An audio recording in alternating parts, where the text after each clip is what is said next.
Xin chào các em, chào mừng các em trở lại với kênh Vô Đồ Chơi, kênh thông tin về đồ chơi trẻ em lớn nhất Việt Nam. Hôm nay anh sẽ làm video so sánh hai bộ đồ chơi. Một bộ là hàng chính hãng, còn một bộ không phải là hàng chính hãng. Ở trên bàn đây anh có một bộ hổ trắng cuồng phong siêu cấp là hàng chính hãng. Còn bộ đồ chơi chiến long xạ thủ hai nhân vật này là không phải hàng chính hãng. Thì hôm nay anh sẽ so sánh cho các em thấy hai bộ này nó khác nhau như thế nào. Và bây giờ trước mặt anh là hai bộ đồ chơi. Hai bộ đồ chơi này đều là hai bộ đồ chơi siêu cấp, có đầy đủ phụ kiện. Anh sẽ so sánh từng phụ kiện. Thứ nhất là tay nắm khuếch đại. Hai tay nắm khuếch đại này có hình dáng giống hệt nhau.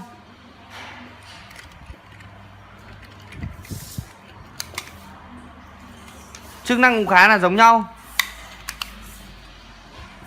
Cái tay nắm khuếch đại ở bên phía tay phải màu bạc.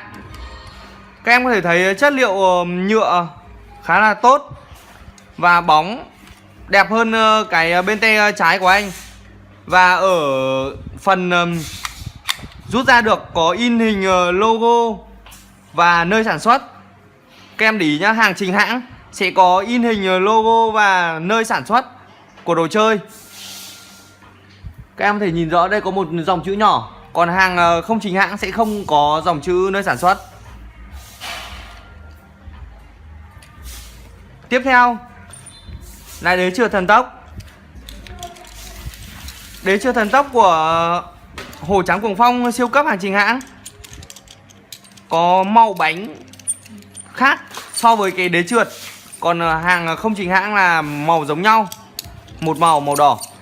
Ở cái bánh sẽ ở bánh phần đế trượt hàng chính hãng sẽ có các rãnh. Đây chính là ma sát. Còn hàng không chính hãng không có các rãnh. Chất liệu thì đương nhiên hàng chính hãng sẽ tốt hơn rồi. Tiếp đến là nòng ngắm siêu cấp. Thì ở phần nòng ngắm siêu cấp này thì hình thức thì giống hệt nhau. Cả hai bên đều có tâm ngắm.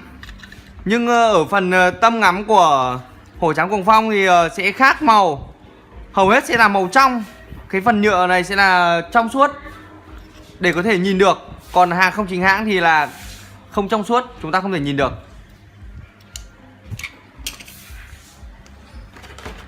Cuối cùng là nòng bén. Ở phần nòng bén chiến đấu, hai nòng bén chiến đấu có màu khác nhau do tùy vào mỗi nhân vật.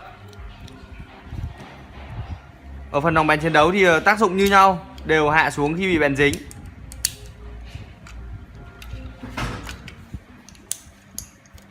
Cuối cùng là linh thú, anh sẽ so sánh hai linh thú. Ở hai linh thú thì nói chung thì hình dáng thì như nhau, nhưng về chất liệu với độ cứng chắc thì hàng chính hãng luôn luôn là hơn. Cách thiết kế cũng đẹp hơn, chi tiết hơn. Độ cứng cáp của hàng chính hãng cũng cứng cáp hơn.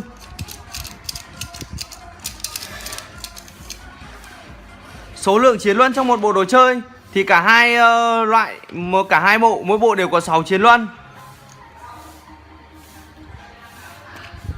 Ở bộ đồ chơi hàng không chính hãng thì có thêm một nhân vật nữa. Đó chính là một linh thú rồng xanh băng giá.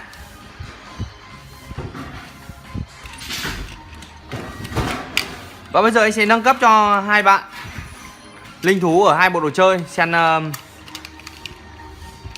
hình dáng như thế nào khi chúng ta nâng cấp.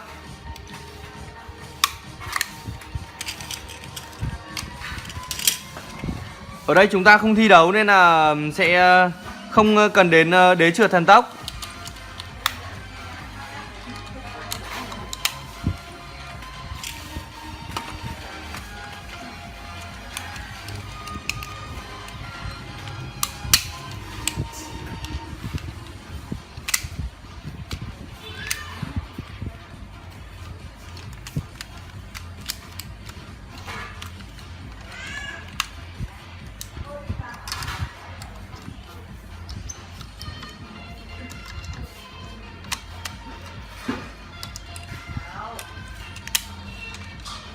Ok, đã xong.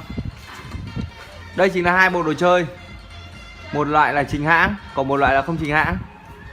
Nhìn ở bề ngoài thì chúng ta có thể phân biệt hàng chính hãng và hàng không chính hãng bởi màu sắc của nhựa cũng như là màu sắc của linh thú. Hàng chính hãng thì nhìn sẽ rất là bóng, màu sắc tươi và không bị xỉn. Còn hàng không chính hãng thì sẽ màu sẽ bị trộn lẫn. Màu vàng, màu xanh, màu đỏ sẽ bị trộn lẫn chứ không theo từng linh thú. Vừa rồi anh đã so sánh hai bộ đồ chơi, một bộ là hàng chính hãng, một bộ là hàng không chính hãng. Thì các em có thể thấy rõ được chức năng cũng như là hình dáng, chất lượng